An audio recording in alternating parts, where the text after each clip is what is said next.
Assalamualaikum warahmatullahi wabarakatuh.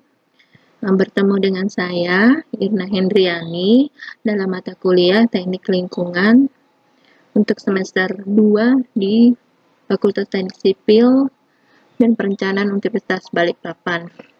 Oke, karena situasi saat ini yang tidak memungkinkan untuk melakukan perkuliahan secara konvensional, maka dalam hal ini saya melakukan kuliah daring hanya melalui video saja.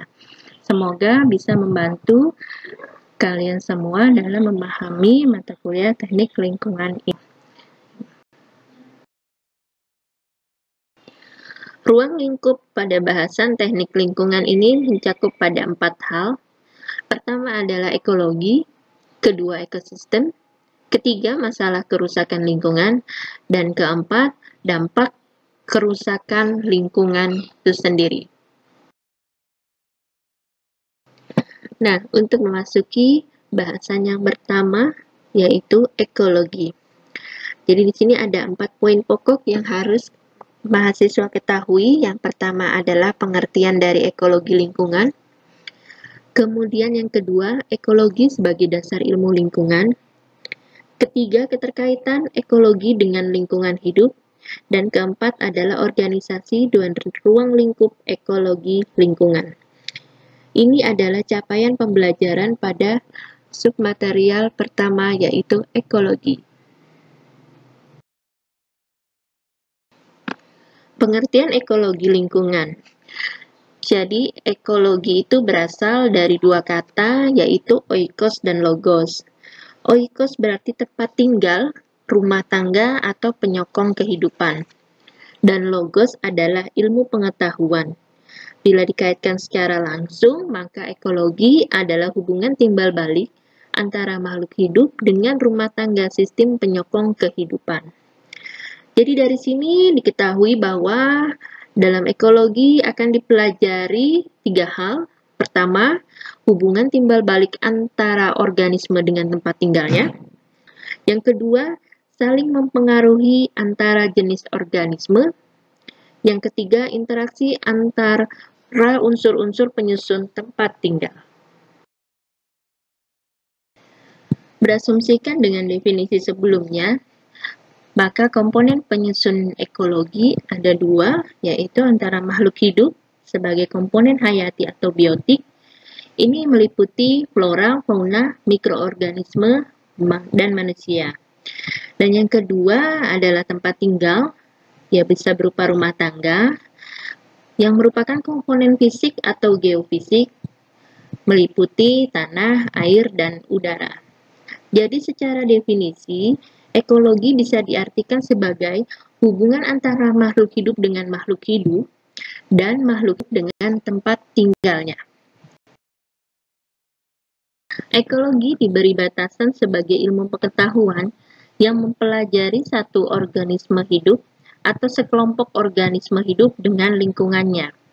Ekologi yang mempelajari organisme secara individu disebut dengan autekologi, sedangkan ekologi yang mempelajari sekelompok individu disebut sinekologi. Maaf, terpleset sedikit lidahnya. Lingkungan hidup terutama dikaji dalam ilmu lingkungan yang merupakan ekologi terapan, dengan tujuan agar manusia dapat menerapkan prinsip dan konsep pokok ekologi dalam lingkungan hidup. Dalam ekologi, hubungan antara makhluk hidup dengan lingkungannya bersifat objektif. Jadi manusia dipandang sama dengan makhluk hidup lainnya. Dalam ilmu lingkungan manusia dibedakan dengan makhluk hidup lain. Pandangan hubungan antara manusia dengan lingkungan bersifat subjektif.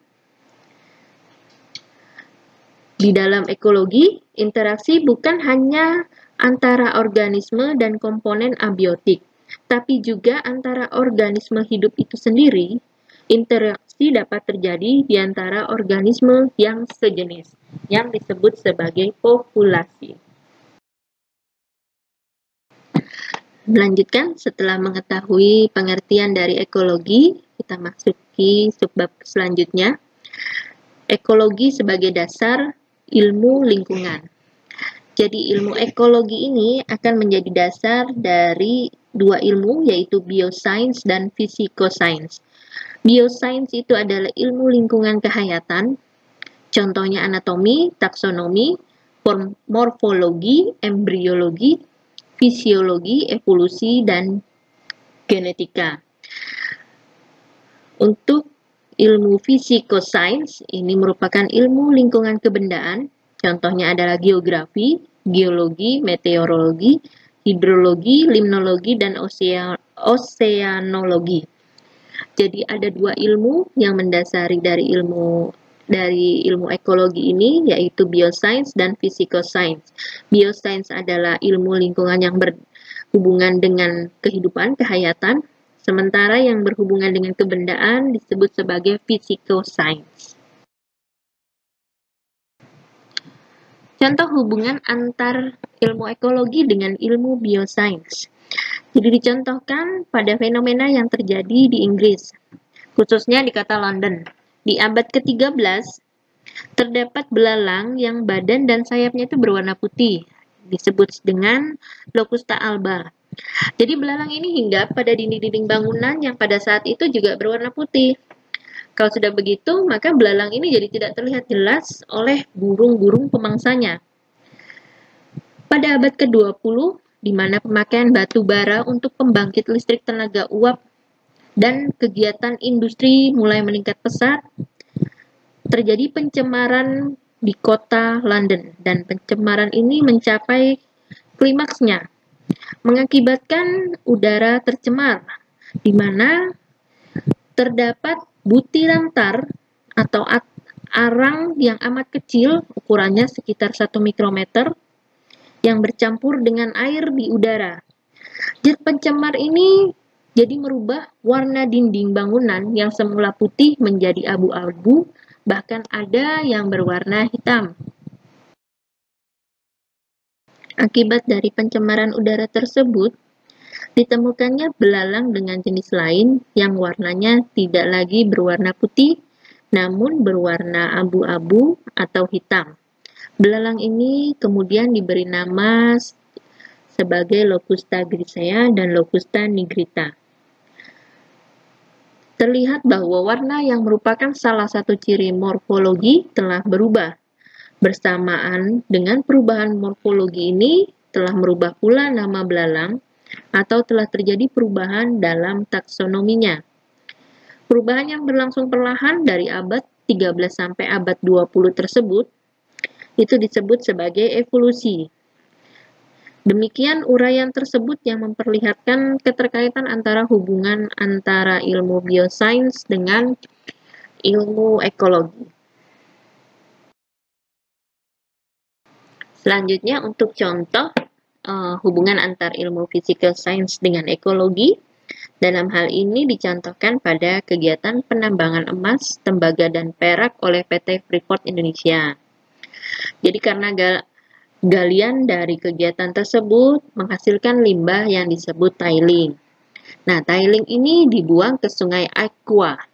Akibatnya, Sungai Aikwa mengalami pencemaran perairan yang mengganggu ekosistem di dalamnya. Kerusakan ekosistem ini menimbulkan masalah lingkungan apabila dikaji dari sudut pengetahuan hidrologi. Dari kejadian tersebut, tidak hanya secara hidrologi, namun bisa juga dikaji secara geologi dan dilihat bagaimana dampaknya terhadap pengaruhnya di tanah. Jika dikaji lebih dalam, ternyata lingkungan perairan yang tercemar dapat mempengaruhi biota yang hidup di dalamnya, misalnya ikan. Apabila air yang jernih menjadi tercemar, maka ikan yang semula berwarna merah akan berubah menjadi pucat atau kuning keputihan. Ini berdasarkan riset dari Tanjung di tahun 1994. Konsep ekologi ini, hubungan timbal balik antar organisme dan lingkungannya, terlihat nih pada fenomena di atas tadi. Jadi, organisme dipelajari melalui bioscience atau ilmu lingkungan kehayatan, sementara habitat dikaji dengan physical science atau ilmu lingkungan kebendaan. Jadi, ilmu ekologi inilah yang mendasari dari kedua ilmu tersebut. Bahasan selanjutnya, ekologi versus lingkungan hidup. Jadi di sini ditunjukkan bagaimana skema hubungan antara ekologi dengan lingkungan hidup.